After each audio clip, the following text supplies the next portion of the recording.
Okay, so let's picture this. A family with 7 kids. You know, they're all raised under the same roof by the very same parents. You'd think their lives would turn out kind of similar, right? But what if, by the time they hit middle age, one is a top-tier professional, another is battling chronic illness, one is repeating the exact same cycle of abuse, and another has just completely checked out from the world? How on earth is that possible? It's a real puzzle, isn't it? It challenges everything we think we know about nature versus nurture. I mean, if the environment is supposed to be the one constant, why are the results so wildly different? Today, we're going to unpack the incredibly complex, often hidden dynamics of a toxic family system to figure out how 7 siblings could end up on 7 totally different life paths. And to get to the answer, we have to start by stepping inside the home itself. To really understand the siblings, you first have to understand the world they grew up in. And it wasn't just a home, it was a system, a kind of invisible prison really, one designed not to raise healthy children, but to serve the deep psychological needs of a controlling parent. Now, the foundation of this prison is something called coercive control. And let's be clear, this isn't just about losing your temper or even physical violence. No, this is a calculated, strategic campaign to completely dominate another person. The source material here calls it a liberty crime, and that's the perfect term for it, because it systematically strips away a person's freedom, their identity, their entire sense of self, all while trapped within the 4 walls of their own house. So what holds this invisible prison together? Secrecy. That constant, nagging fear of what will the neighbors think or what will people say. It forces this deep, suffocating silence on everyone. And that silence creates this bizarre but necessary survival tool called betrayal blindness. It's a coping mechanism where a child literally remains blind to the abuse just to keep that connection with the parent they absolutely depend on for survival. This control is maintained through a very specific playbook. You have microregulation, which isn't just being a strict parent, it's controlling every little thing, what you wear, where you go, who you talk to until your own identity is basically erased. Then there's triangulation, which is a nasty tactic of pitting siblings against one another so they can never team up. And finally, you have DARVO. That's deny, attack, and then reverse victim and defender. It's a masterclass in psychological warfare that shuts down any attempt to hold the abuser accountable. So in this totally impossible environment, how does a kid survive? They can't just leave, and they can't really fight back. So instead, they develop what you could call a psychological blueprint for survival, a whole set of adaptations that will end up shaping the entire course of their lives, starting with their most basic, fundamental relationships.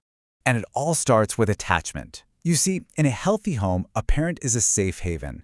But in this house, the parent is the source of both comfort and terror. This creates something called disorganized attachment. It's this deep psychological trap where a child's instinct to run to safety is hopelessly tangled up with the fact that they are running straight into the source of their fear. Now, when a child's personality gets fractured under this kind of chronic stress, their brain just defaults to its most primal survival instincts, what experts call the 5 animal defenses.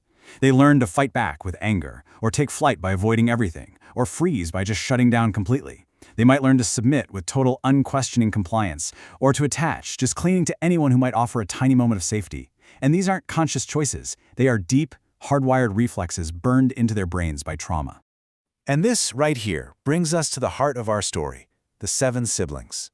Each one adopted a different mix of these survival blueprints, and over time, those blueprints hardened into a rigid role within the family system, a role they would find themselves stuck playing for the next 40 years.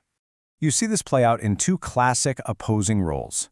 Daughter number 1, she became the hero. Her job was to be the family's shining star, to mask all the dysfunction with her relentless perfectionism.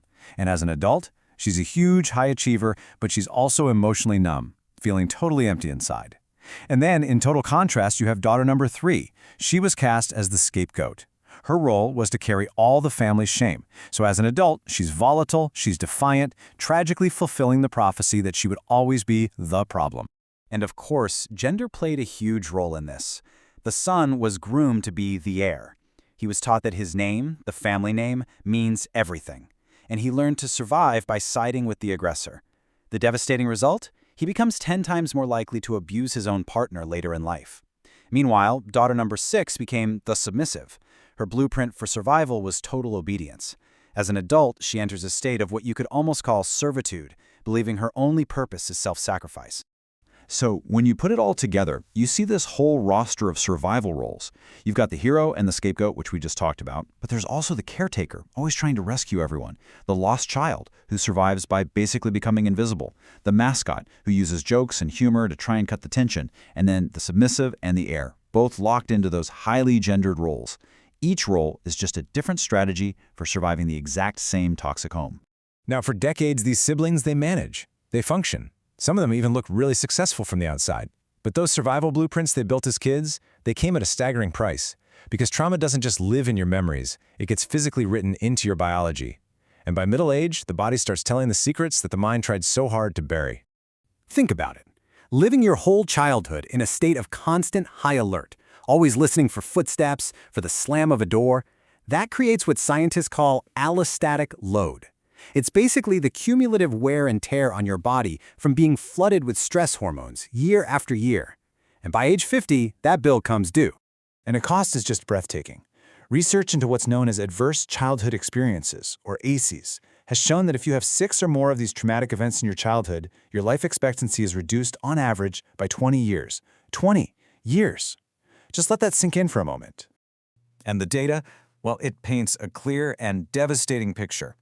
By the time they're 50, people who were exposed to that kind of severe childhood trauma have a 60% chance of dealing with chronic pain. Compare that to just 46% for a control group. And for depression, the likelihood is 40% versus 24%. The long-term physical toll is just undeniable. So this shows up as a 50% higher risk for heart disease and stroke, severe chronic pain issues like fibromyalgia and migraines. But maybe the most tragic part of all is that the trauma gets passed down. The children of these survivors are over 4 times more likely to be mistreated themselves. The cycle isn't just psychological, it's biological. Which brings us right back to our 7 siblings. The analysis concludes that they really end up in 2 main camps. On one side, you have the publicly competent but privately empty high achievers, like the hero and the heir. And on the other, you have the profoundly ill and isolated survivors, like the scapegoat and the lost child. They all took different paths, but every single path was a direct response to that same invisible prison they grew up in. The story of these 7 siblings, it reveals a really painful truth. That the echoes from a toxic home can shape our biology, our relationships, and our destinies for decades to come. And it leaves us with this profound and incredibly urgent question. If this damage runs so deep and the cycle is so powerful, how is it ever broken?